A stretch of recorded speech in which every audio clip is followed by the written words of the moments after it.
ಇನ್ನೊಂದು ವಿಚಾರ ಮಾತಾಡೋದಿತ್ತು. 2-3 ದಿನಗಳ ಹಿಂದೆ ತಾವು CSP ಆಫೀಸ್ಗೆ ಹೋಗಿದ್ರಂತೆ? ಹೌದು, ಹೋಗಿದ್ದು. ಅವ್ರಿಗೆ 50,000 ರೂಪಾಯಿ ಕೊಟ್ರಂತೆ? ಹೌದು. CSP ಅವರು ನಮ್ಮ ಹಳೆ ಕಷ್ಟದಲ್ಲಿದ್ರು. ಅದಕ್ಕೆ ನಿಮಗೆ ಯಾಕೆ ಇಷ್ಟೊಂದು ಸಿಟ್ಟು ಬರಬೇಕು? ಅವನು ಯಾವತ್ತು ನನ್ನ ವಿರುದ್ಧ, ನನ್ನ ಪಕ್ಷದ ವಿರುದ್ಧ, ನನ್ನ ಸರ್ಕಾರದ ವಿರುದ್ಧ ಕತ್ತಿ ಮಚ್ಚಿತಾ ಇರ್ತಾರೆ. ಅವರಿಗೆ ನೀವು 50,000 ರೂಪಾಯಿ ಕೊಟ್ಟರೆ ನನಗೆ ಕೋಪ ಬರಬಾರ್ದು. ಸ್ವಾಮಿ, ಸ್ವಲ್ಪ ಕೇಳಿ. ಅವರು ನನ್ನ ಹಳೆ ಸ್ನೇಹಿತ, ಕಷ್ಟದಲ್ಲಿದ್ದಾರೆ. ನಾನು 50,000 ರೂಪಾಯಿ ಕೊಟ್ಟು ಬಂದಿರೋದು ನಿಜ. ಆದ್ರೆ CSP ಅವರು ನಿಮ್ಮ ವಿರುದ್ಧ ಅಲ್ಲ, ನಿಮ್ಮ ಸರ್ಕಾರದ ವಿರುದ್ಧ ಅಲ್ವೇ ಅಲ್ಲ. ಪಕ್ಷದ ಹೆಸರಿನಲ್ಲಿ ಸರ್ಕಾರದಲ್ಲಿ ನುಸುಳಿಕೊಂಡು ಯಾರು ಕ್ರಿಮಿನಲ್ ಆಕ್ಟಿವಿಟೀಸ್ ಮಾಡ್ತಾ ಇದ್ದಾರೆ ಅಂತವ್ರ ವಿರುದ್ಧ ಹೋರಾಟ ಮಾಡ್ತಾ ಇದ್ದಾರೆ. ತಪ್ಪ?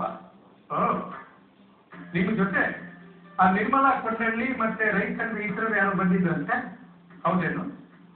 ಹೌದು. CSP ಅವ್ರನ್ನ ಭೇಟಿ ಮಾಡಬೇಕು ಅಂತ ಹೇಳಿದ್ರು, ಕರ್ಕೊಂಡು ಹೋಗಿ. ದೇವಸಾಗರದ SEZ ವಿಚಾರದಲ್ಲಿ ನನ್ನ ಮೇಲೆ ಮತ್ತೆ ಹರ್ಷವರ್ಧನ್ ಅವ್ರ ಮೇಲೆ ಪ್ರೈವೇಟ್ ಕ್ರಿಮಿನಲ್ ಕೇಸ್ ಬುಕ್ ಮಾಡಬೇಕು ಅಂತ ಹೇಳಿ ಆ ರೈತ ಸಂಘದವರಿಗೆ ತಾವು ಮತ್ತೆ CSP ಸಜೆಷನ್ ಕೊಟ್ಟರು.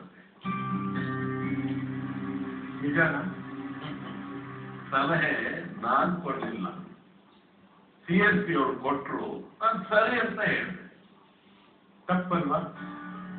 ಹರ್ಷವರ್ಧನ್ ಅವರು ನಮ್ಮ ಪಕ್ಷದ MLA, ನಾನು ನಮ್ಮ ಪಾರ್ಟಿ ಸರ್ಕಾರದ ಮುಖ್ಯಮಂತ್ರಿ.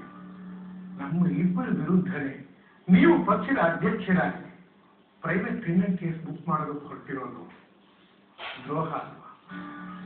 ದ್ರೋಹ ಯಾರಿಗಾಗಿರೋದು? ದ್ರೋಹ ಸಣ್ಣ ಪುಟ್ಟ ರೈತರಿಗಾಗಿರೋದು ದ್ರೋಹ.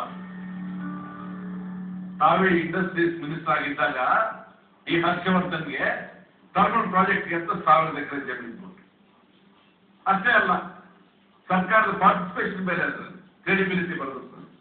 ಎಲ್ಲವನ್ನು ಮಾಡಿಸಿಕೊಂಡು ಹರ್ಷವರ್ಧನ್ ಜರ್ಮನ್ ಕಂಪನಿಗೆ ಎಂಟೈರ್ ಪ್ರಾಜೆಕ್ಟ್ ಅನ್ನ 1,500 ಕೋಟಿ ಮಾಡಿಕೊಂಡು ರೈತರಿಗೆ ಕೊಡಬೇಕಾಗಿರೋದು ಕೇವಲ 3 ಲಕ್ಷ ರೂಪಾಯಿ ಪರಿಹಾರ ಒಂದೇ. ಇವತ್ತಿಗೆ ಕೊಟ್ಟಿಲ್ಲ 15 ಮಾರ್ಚ್. ಆ ಪರಿಹಾರ ಕೇಳಿದ್ರೆ ಬಡ ರೈತರು ಹೋಗಿ ಇವ್ರ ಮೇಲೆ ಅವ್ರು ತೋರಿಸ್ತಾರೆ, ಅವ್ರು ಇವ್ರ ಮೇಲೆ ತೋರಿಸ್ತಾರೆ. ಆಟ ಆಡ್ತಾ ಇದ್ದಾರೆ. ಒಂದ್ ಕಡೆಗೆ ಚೀಟಿಂಗು, ಮತ್ತೊಂದು ಕಡೆಗೆ ಡೈರೆಕ್ಟ್ ಆಗಿ ಡೇಲೈಟ್ ಫ್ರಾಡ್. ಏನು ಕೇಸ್ ಬುಕ್ ಮಾಡಿದ್ರೆ ತಪ್ಪು, CSP ಅವ್ರು ಕೇಳಿದ್ರು ಬೇರೆ ಮಾರ್ಗ ಏನಿದೆ? ಚೀಟಿಂಗ್ ಅಂಡ್ ಫ್ರಾಡ್ಗೆ ನಾವು ಇವ್ರ ಮೇಲೆ ಕೇಸ್ ಬುಕ್ ಮಾಡಲೇಬೇಕಾಗುತ್ತೆ, ಅನಿವಾರ್ಯ. ಇಂಥ ಒಂದು ರೈತರಿಗೆ ಪರಿಹಾರ ಸಿಗೋದಿಲ್ಲ, ಅವ್ರ ದಾರಿ ಬರೋದಿಲ್ಲ ಅಂತ ಹೇಳಿ ಆಯ್ತು ಅಂತ ನಾನು ಸಲಹೆ ಕೊಟ್ಟೆ. ರೈತರ ಪರವಾಗಿ ನಿಲುವು ತೆಗೆದುಕೊಂಡು ಈ ಒಂದು ಕೇಸ್ ಬುಕ್ ಮಾಡಿ ಅಂತ ನಾನು ಸಲಹೆ ಕೊಟ್ಟಿರೋದು ನಿಮ್ಮ ಅಭಿಪ್ರಾಯದಲ್ಲಿ ದ್ರೋಹ ಆದ್ರೆ ಸಂತೋಷವಾಗುತ್ತೆ, ನನಗೇನು ಬೇಸರ. ದ್ರೋಹವೇ ಸರಿ. ನಮ್ಮ ಸಮಯ ಬಹಳ ಅಮೂಲ್ಯವಾದದ್ದು. ರಾಜ್ಯದ ಮುಖ್ಯಮಂತ್ರಿಗಳು ತಾವು ಇನ್ನು ಅನೇಕ ಜನಪರ ಕೆಲಸಗಳನ್ನು ತಾವು ಮಾಡಬೇಕಾಗುತ್ತೆ. ನಾನು ಬರ್ತೇನೆ ಸ್ವಾಮಿ. ನಮಸ್ಕಾರ.